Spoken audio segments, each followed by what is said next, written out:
5. Write about the story of the formation of Himalayas. 6. How can you say that Himalayas are young-fold mountains? 7th. Name the different types of rocks. 8th. Name the major physical divisions of India. 9th. Name the three parallel ranges of Himalayas. Write any three characteristics of each of them. 10th. Define range. 11th. What is a peak? 12. What are the chief characteristic features of the Himachal range? 13. What are the chief characteristic features of the Shivalik range? 14. What are dunes? 15. Write about the regional classification of the Himalayas from west to east. And 16. Write a short note on Purvachal Hills. Ma'am, please check waiting room. अच्छा, किसका mic open है? देखो तो। Aditya Kumar.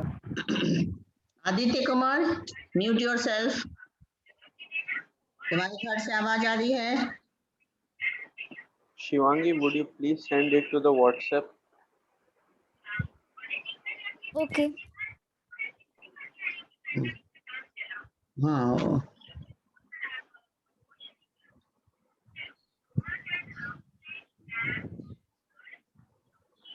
You see whose mic is on? Sasikant. Amit Kumar and Shashikant. And Vans Raj.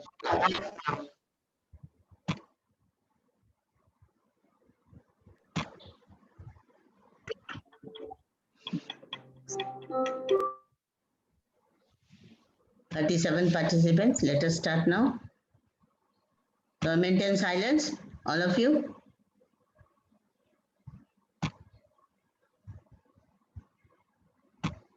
So class 9th students, in lesson 2nd, that is physical features of India, you are going to study about the northern plain today. Before this, you have studied in detail about the Himalayas. So let us start the northern plain. To see the northern plain on the map of India,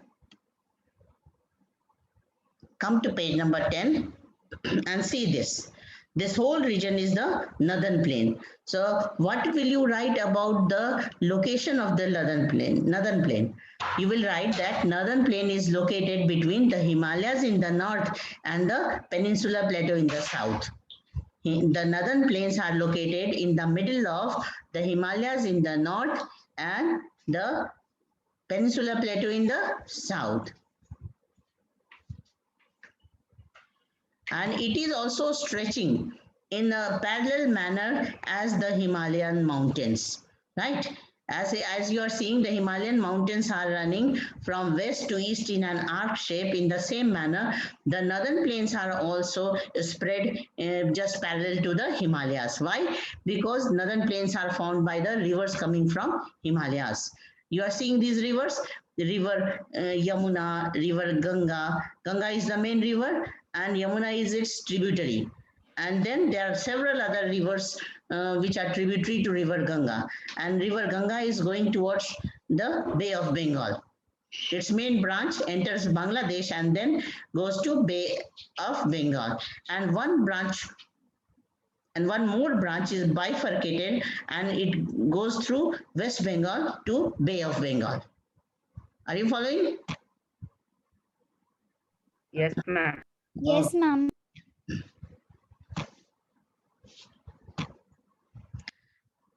And on the northwestern side, the main river is river Indus.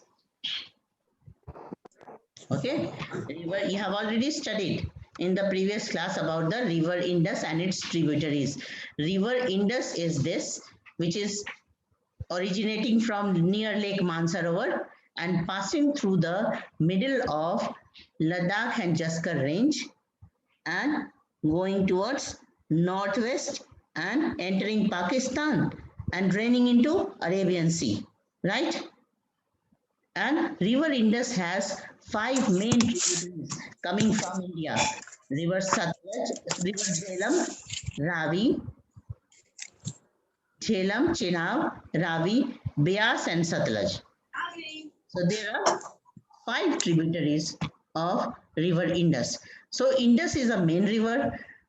The second main river is river Ganga and the third main river is river Brahmaputra. So how the northern plains are formed? Northern plains are formed by the depositional action of the Himalayan rivers coming from the Himalayas, like the Ganga, Yamuna, Ghagra, Gandak, Koshi, all are Himalayan rivers. These two rivers, Brahmaputra and Indus, are beyond the Himalayas. That means north of Himalayas, not exactly from the Himalayas, right? But they are also passing through all these snow-capped areas, and there are many glaciers also on their course, and so the river has a lot of water and they are flowing in a perennial manner. That means they are flowing throughout the year. On the basis of the availability of water, rivers are classified into 2 types, perennial rivers and seasonal rivers, right? Perennial rivers means the rivers which have water throughout the year, and the perennial rivers have water throughout the year, and the seasonal rivers have water in rainy season. Rainy season. Only for a specific season. Only for the rainy season. rainy season and some other months also. And during dry months, the river becomes dry or the volume of water becomes very little. Okay. So this is all about the formation. So about the formation, what will you write? That the northern plains of India are formed by the depositional action of river Indus, river Ganga and river Brahmaputra along with their thousands of tributaries. ठीक है ना? जब एक river system की बात करते हैं, river Indus बोले, रिवर इंडस रिवर सिस्टम, तो सिस्टम जब भी वर्ड यूज करते हैं ना, इसका मतलब ये हो जाता है कि उसमें उसके सारे ट्रिब्यूटरीज भी शामिल हैं.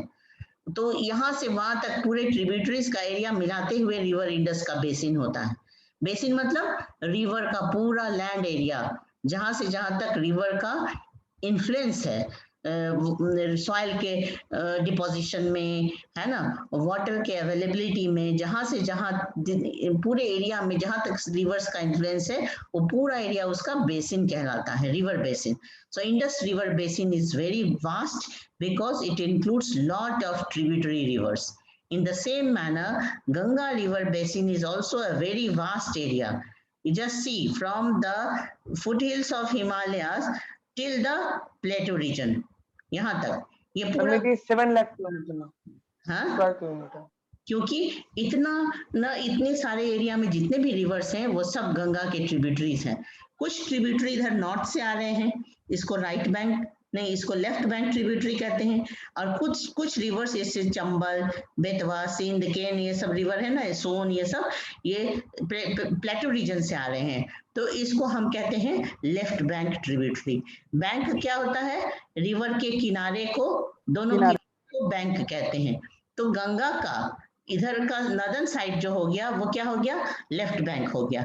क्यों? क्योंकि गंगा का फ्लो इस तरफ है, ईस्ट वार्ड है, ठीक है ना. इसलिए उधर से नॉर्थ से आने वाले रिवर जितने हैं, जैसे घाघरा, गंडक, कोशी, ये सारे ये क्या है?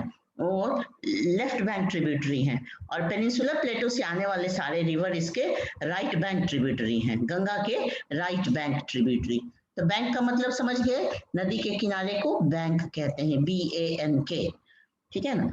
तो ये इसका इंट्रोडक्शन हो गया कि ये इसका लोकेशन क्या है और ये बना कैसे है, इसका फॉर्मेशन क्या है, ठीक है ना. तो बना है 3 बड़ी नदियों के डिपोजिशनल वर्क से बना है, और इन नदियों के बहुत सारे सहायक नदियां भी हैं, मतलब ट्रिब्यूटरी रिवर्स भी हैं. तो ट्रिब्यूटरी रिवर को अगर अपने वर्ड्स में डिफाइन करना होगा तो क्या लिखोगे? एक क्वेश्चन लिखो तो, what are tributaries?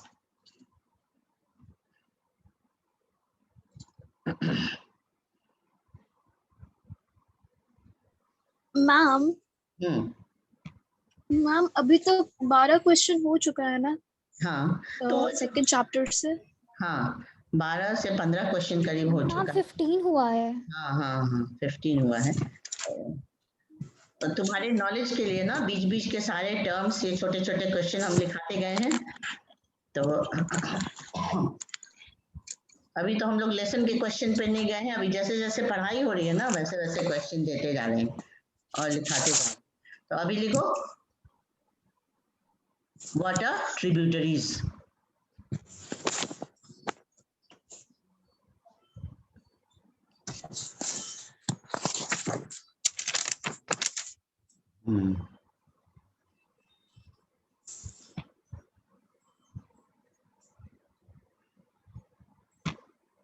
What are tributaries? Who will answer? You have to form your own answer because this answer is not written.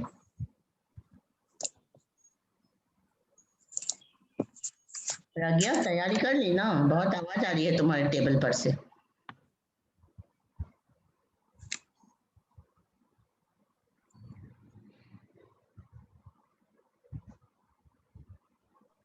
Ma'am background में गेट खुला हुआ था रूम का, इसलिए शायद आ रही होगी। अच्छा कोई बात नहीं, चलो उससे कोई बात नहीं। तुम लिखो व्हाट आर ट्रिब्यूटरीज, है ना? और तुम में से कोई एक आंसर बताओ जो अपने वर्ड्स में इसका आंसर बोल सकते हो। The smaller rivers which join a big river are called its tributaries. हाँ ठीक है, ये भी लिख सकते हैं। The smaller rivers which join the main stream or the big river is known as its tributary. Tributaries are the stream flows in the largest stream or the main stream of river or lake. हाँ, tributaries are those streams of river which joins the other big river. फिर से हाँ, कोई भी answer फिर से repeat करो। Tributaries are the small stream of water that join together to form a river. हाँ, ये भी ठीक है।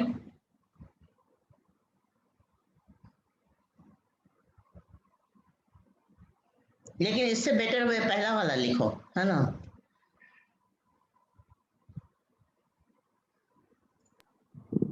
शिवांगी रिपीट करो तो।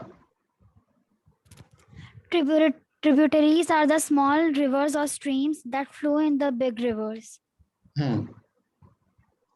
Flow in the big rivers or join the big rivers.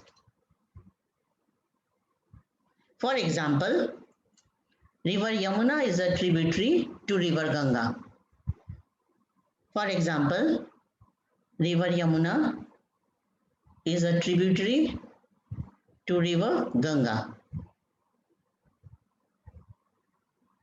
There are other examples also, है ना? So, but you write only one. Your River Yamuna is the largest tributary or a big tributary to River Ganga. है ना? ये सारे river जो तुम देख रहे हो, घाघरा, गंडक, कोसी, लेफ्ट बैंक वाले, और राइट बैंक में ये चंबल, सोन, बेतवा, ये सारे, ये सब के सब गंगा की ट्रिब्यूटरी हैं।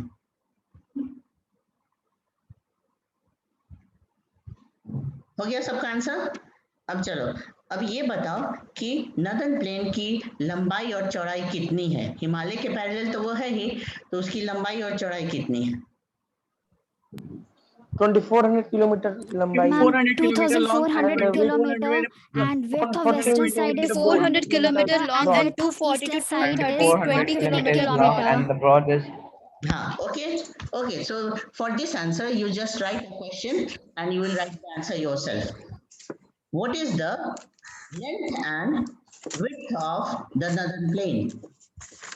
What is the length and width of the northern plain?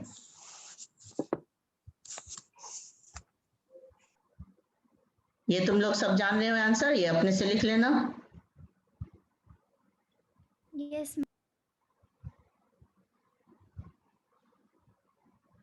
अच्छा, अब अगली बात सुनो कि northern plain is the most thickly populated part of India, है ना? इंडिया में सबसे ज्यादा घनी आबादी कहाँ मिलती है?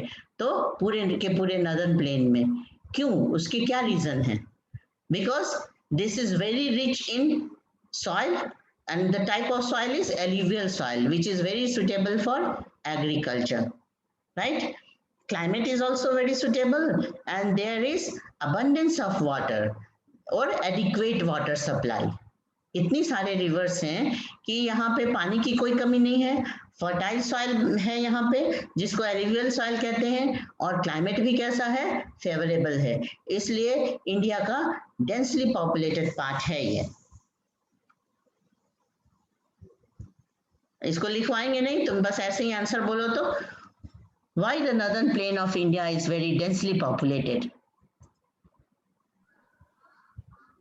The northern plain of the India is densely populated because of the presence of favorable climatic conditions, rivers for agriculture, and fertile soil. And for other use also. Water is available for other use also. So there is abundance of water, no scarcity of water. Water is a basic need, and water is available in adequate manner, means insufficiency. तो ये 3 point हो गए कि the soil is very fertile because it is brought by the rivers. It is known as alluvial soil. Second point, there is adequate water supply because of numerous rivers. बहुत सारे river हैं इसलिए पानी की कोई कमी नहीं है. पानी हर एक काम में चाहिए, पीने के लिए भी, खाने के लिए, माने कुकिंग के लिए, या फिर एग्रीकल्चर के लिए, इंडस्ट्री के लिए, हर काम के लिए वाटर चाहिए. तो वो हो गया, और क्लाइमेट भी सुटेबल है. तो ये 3 पॉइंट लिखेंगे, इसलिए यहाँ पे सबसे ज्यादा घनी आबादी है. ये वाला क्वेश्चन लिख लें. लिख सकते हो. Why the northern plains of India are densely populated? ये आंसर खुद से लिख लेना जो हम लोग डिस्कस कर लिए क्लास में.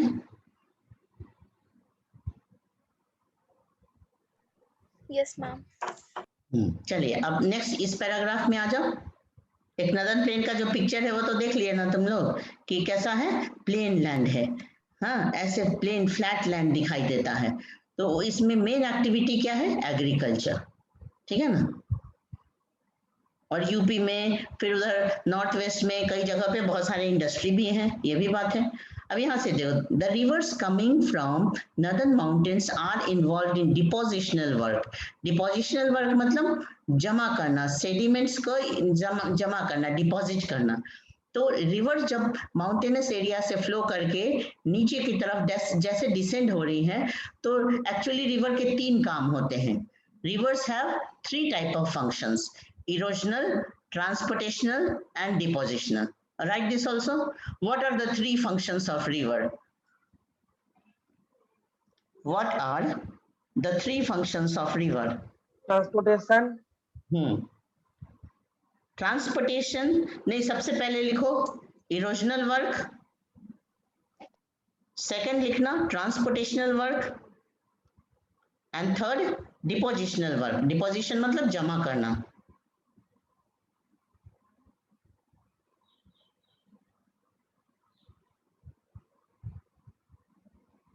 फर्स्ट क्या बोलिए?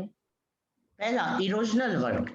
इरोड करते हैं, मटेरियल को निकालते हैं रॉक्स के अंदर से, रॉक पार्टिकल्स, रॉक्स ये सब निकाल के आगे बढ़ते हैं, तो उसको इरोजन कहते हैं. और अपने रास्ते भर उसको ट्रांसपोर्ट करते चलते हैं, ढोते हुए चलते हैं. जो फोर्स है ना, वाटर का फोर्स, वो उसको ट्रांसपोर्ट करते हुए लेके चलता है, तो उसको ट्रांसपोर्टेशनल वर्क कहते हैं. और लास्ट में क्या करता है रिवर, उसको डिपॉजिट कर देता है. जब रिवर का स्पीड कम हो जाता है तो सारे अपने लोड्स को डिपॉजिट कर देता है, जमा कर देता है, दोनों साइड में या बीच में, जैसा स्लोप है उस अकॉर्डिंग उसका डिपॉजिशन होता है. इसीलिए क्या होता है कभी कभी कि रिवर के बीच बीच में भी आइलैंड बन जाते हैं, उसको क्या कहते हैं, रिवराइन आइलैंड कहते हैं. ठीक है.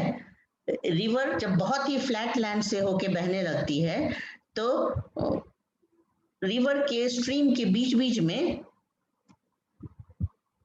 इतना ज्यादा डिपोजिशन हो जाता है कि छोटे छोटे आइलैंड्स बन जाते हैं.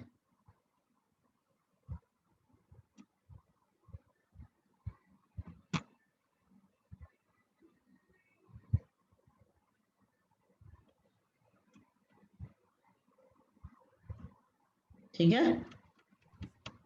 अब यहां देखना एक बॉक्स में क्या लिखा हुआ है. इसके पहले थोड़ा एक paragraph.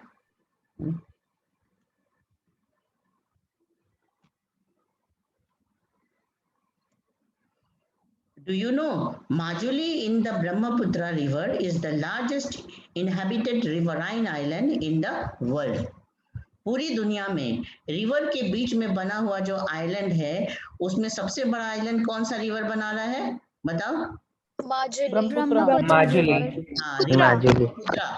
River Brahmaputra has formed the largest riverine island known as Majuli Island. Island का क्या नाम हो गया? Majuli. Island. Majuli Island. Spelling याद कर लो MAJULI Majuli island. River Brahmaputra के बीच बीच में ना बहुत सारे आइलैंड छोटे बड़े, उसमें से ये माजुली आइलैंड बहुत ही बड़ा है जिसमें 1 लाख से ऊपर पॉपुलेशन है, वहां लोग रहते हैं.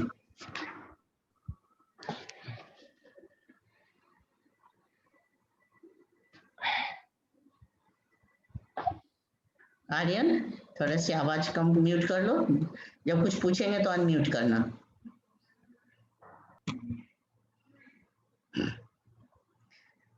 The rivers in their lower course split into numerous channels due to deposition of silt. These channels are known as distributaries. अब एक ट्रिब्यूटरी के ठीक ऑपोजिट एक दूसरा वर्ड आ गया डिस्ट्रीब्यूटरी, इसको भी लिख लो. लिखो what are distributaries.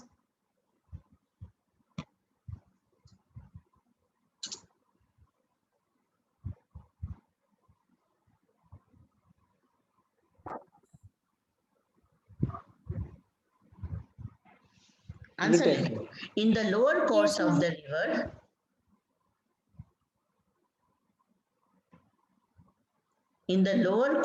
river, when the land becomes almost flat, in the lower course of the river, when the land becomes almost flat, comma, the main stream of the river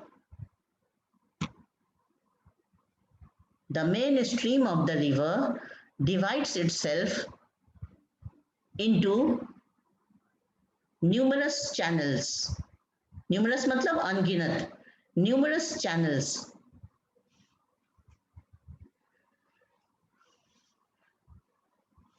ma'am comma के बाद हाँ, जो लिख लिया वो reading करो. In the lower course of the river, when the land becomes almost flat, the main stream of the river divides itself into numerous channels. Full stop. This happens due to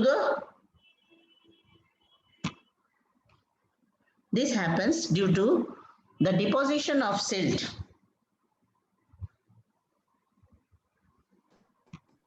This happens due to the deposition of silt. Silt उसी को कहते हैं जो river अपने साथ एकदम fine sand और soil का मिक्सचर लेके आती है ना, उसको सिल्ट कहते हैं.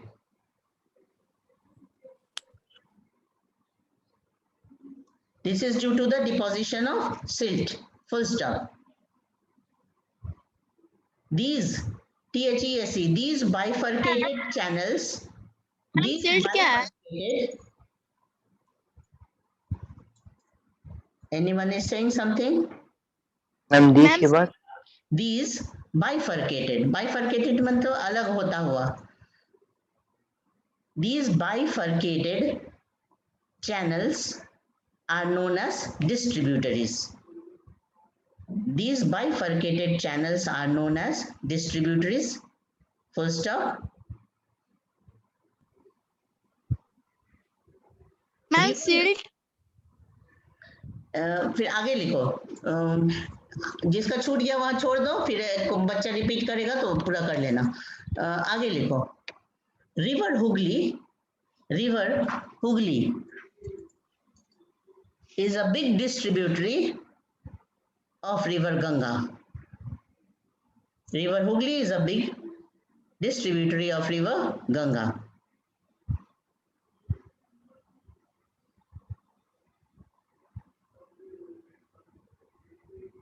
Now who will repeat the answer? Anyone? Yes, ma'am. Yes, ma'am. Yes, in the lower course of river, when In the lower course of river, when the land becomes almost flat, the main stream of river divides itself into numerous channels. This happens due to deposition of silt. These bifurcated channels are known as distributaries. River Hooghly is a big distributary of River Ganga. And now see this map. I will show you distributary. है ना, गंगा एकदम यहाँ से निकल रही है, start हो रही है ग्लेशियर से, गंगोत्री ग्लेशियर से। तो ये इसका माउंटेनस कोर्स हो गया। रिवर के 3 कोर्स होते हैं, mountainous course, plain course and lower course, है ना, या कहेंगे upper course, middle course and lower course. ठीक है, जहां तक ये माउंटेनस एरिया में रिवर है तो वहां स्लोप बहुत ज्यादा रहता है, रिवर बहुत स्पीड में चलती है क्योंकि स्टीप स्लोप मिलता है, तो इसको कहते हैं अपर कोर्स ऑफ द रिवर। जब ये मिडिल पार्ट में आ गई, ये भी प्लेन लैंड होता है, तो प्लेन लैंड में मिडिल पोर्शन में इसको कहते हैं मिडिल कोर्स।